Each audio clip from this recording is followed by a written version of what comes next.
You're listening to NAPAbroadcasting.com. Thanks for joining us here at Napa Broadcasting. In just a few weeks, the 116th Congress convenes under Democratic leadership in the midst of the Trump era. The atmosphere in Washington, as in the nation, hangs heavy with the smoke of polarization. Genuine ideological and generational divides exist within the Democratic caucus, and on the Republican side, fidelity to Trump is a kind of party litmus test, even as impeachment hangs over the Capitol like a toxic cloud. It's easy to paint a bleak picture of what's ahead, but it's just as easy to say everything will be all right, that our institutions will hold. The reality is probably somewhere in between. And that seems like a good place to start our conversation today with Congressman Mike Thompson. Mike, thanks so much for joining us. Jeff, it's great to be with you. Thank you. Great to have you here. You've been there a long time now. You've seen a lot of ups and downs over the years. Is this a unique moment? Do you have a feeling that there's something different about this moment as things change in January?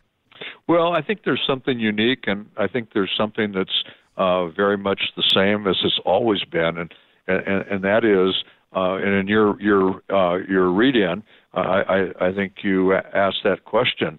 The fact is there's just a lot of work to do. Right. Now, the difference is the stage has been set a little different. And I think we work through that. We figure out how do we accomplish the things that the American people sent us here to accomplish. We have never been faced with a situation as we are now with this President of the United States. There is no place in history that anybody can point to where we've experienced this kind of administration. Here is a president just yesterday coming out and praising people for not cooperating with law enforcement and lying as being strong Americans, and criticizing people who do cooperate with law enforcement and tell the truth as being weak human beings. The office of the President of the United States, it really has been taken to a new level, and it's not a high level. So that's kind of different. And you've seen, I think, in this last election, that was the driver that brought so many people not only to the polls, and as you know, the voter turnout was at an all-time high, right. But it was more than the people showing up on Election Day. We had people from all over the country working 24/7, not only in their own jurisdictions, but people leaving town to go work in other areas.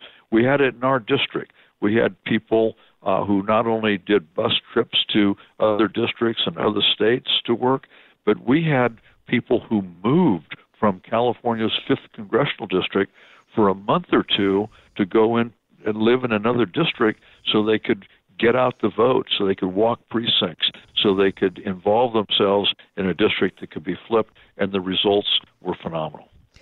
One of the things, though, is that there's so much going on with respect to Trump, and it is such a distraction in some ways and requires the vigilance and attention of the Democratic majority now in Congress, that it's easy to take the eye off the ball of the things, as you said before, that people were sent there to do, to deal with things like climate change and health care and immigration. It's going to be very hard, it seems, to keep both going simultaneously. I think you're going to find that the new majority in the House of Representatives can actually do a couple things at the same time.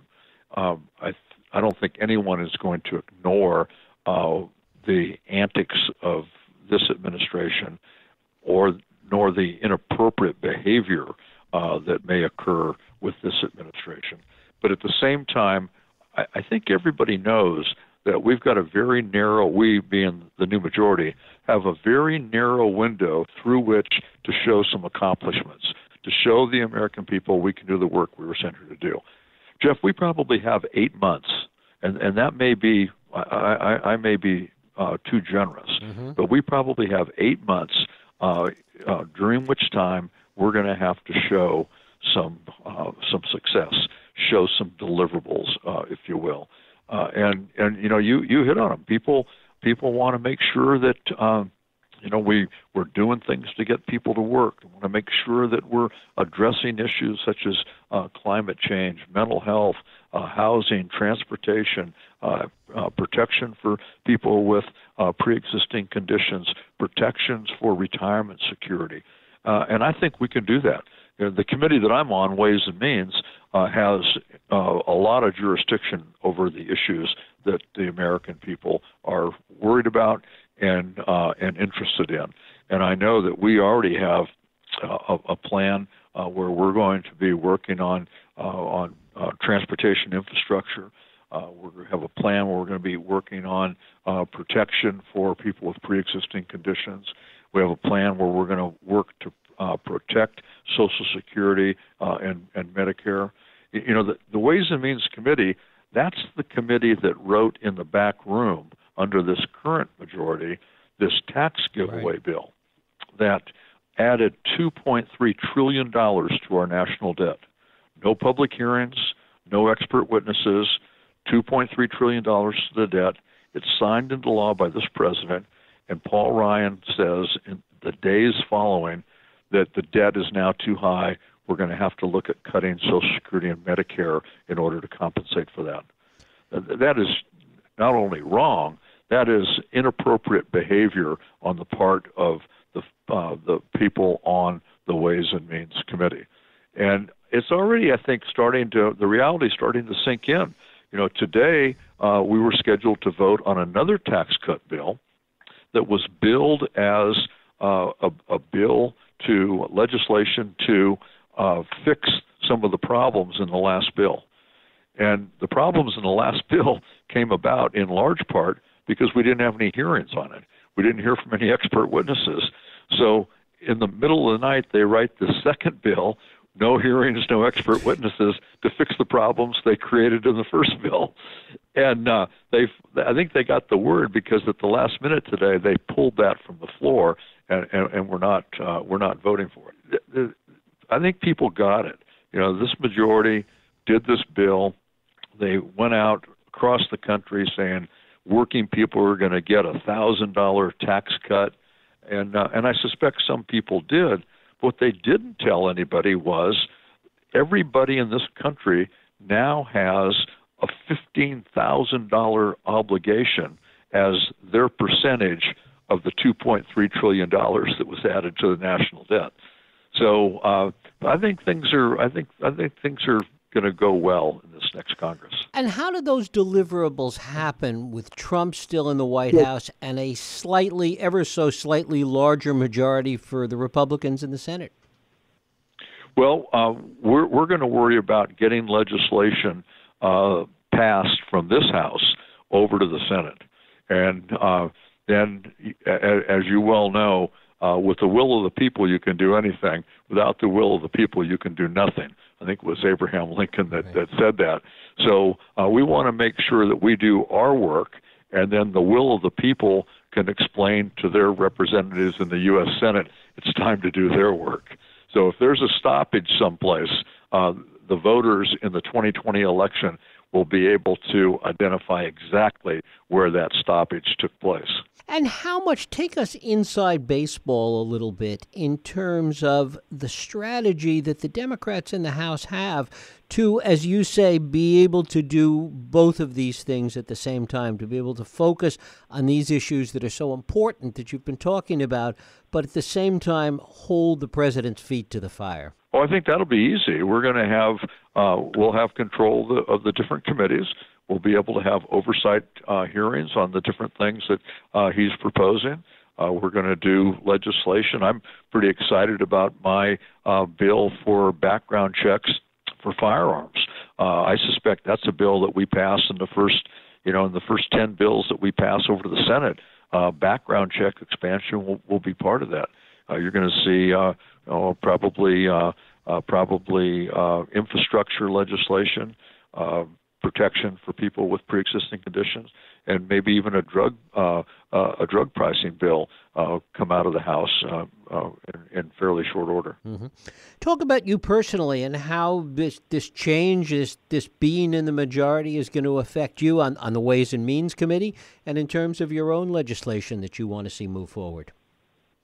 Well, as I already mentioned, the background check, gun violence prevention legislation has been something I've been working on, as you know, since Sandy Hook.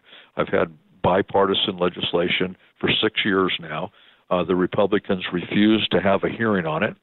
They refused to hold a vote on it, and that's going to change. I'll have even better background check legislation in this 116th Congress. It'll be bipartisan. It'll be something the American people will support, and we're going to have a hearing on it. We're going to have a vote on it, and it's going to pass out of the House. As far as my position on the Ways and Means Committee, I'm the fourth-ranking member on that committee now. And as you know, not only is that an important committee and the most highly sought-after committee on which to have a seat, but it's the committee that's provided for by the Constitution. So we have responsibility on not only writing tax legislation, but we also have health care jurisdiction, Social Security jurisdiction, and trade jurisdiction. And I'm high enough up, I've been here long enough, where I will chair a subcommittee on this Ways and Means Committee. So my life's going to change considerably. I'll have more responsibility on the committee and more responsibility on public policy that directly affects not only our constituency in our district, but everybody across the country. And I'll have more opportunities to pass public policy that provides the greatest opportunity for not only our district, but for the country. Certainly a lot has been written of late about some of the new members of Congress, some of the freshmen, some of the divisions between the more progressive members and people that have been there for a while, people that have more moderate views. Is that overblown in your sense, or is that something that has still to be worked out and resolved over the coming months? Well, my prediction is that you're going to see a lot of very talented people elected to the Congress, not only in this election but in past elections, that are going to be allowed to do what it is their constituents sent them here to do, and that is to roll up their sleeves, work on the policy issues that matter to their constituents and all of our constituents, and contribute to a party that is not only inclusive, but one that has a goal of doing good public policy for the American people. So what's been written, it's always exaggerated a little bit from my experience, but I think you're going to see things mellow out, and as I say, you're going to see things. You're going to see members of Congress, new and old, working together, putting our collective shoulder to the wheel, and getting some good policy done. And what's your take on this new class of freshmen coming in? There's some real bright folks here. There's no question. But I just, right before coming on the line with you, I talked to a new member from Pennsylvania who came in to talk to me about some things that she has as priorities, specifically gun violence prevention. I know her husband from another world, and she was a state senator in Pennsylvania, very successful. She's excited about working here. We just have it's just a great class. So I'm pretty excited about it. Been spending a little time with some of our new members from California, a bunch of whom I helped and our district helped, and they're excited about being here. They've got great energy. They're smart. They're capable.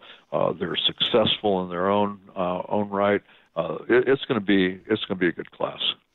Congressman Mike Thompson, I thank you so much for spending a little time with us. And before I let you go, what should people be watching for? What can people do to help? What should they keep an eye out for? Well, we've got, I hate to say this, but, we got another election right around the corner. 2020 is right around the corner. And we're going to be looking to build our majority. We're going to have to protect the seats that we won this time. I think we need to win some seats in the Senate, and I most certainly think we need to make a change in the White House. so there'll be plenty politically for people to get involved in, and that was kind of the beauty of the House success is. People were upset. They were concerned about their country. They wanted to get involved, and they did, and it worked out well. There's going to be plenty of opportunities for involvement for folks. Great. Thanks so much for spending some time with us. Okay, Jeff. Thanks to you. Take care. Thanks for listening to NAPAbroadcasting.com. Napa Valley Radio for the way we live now.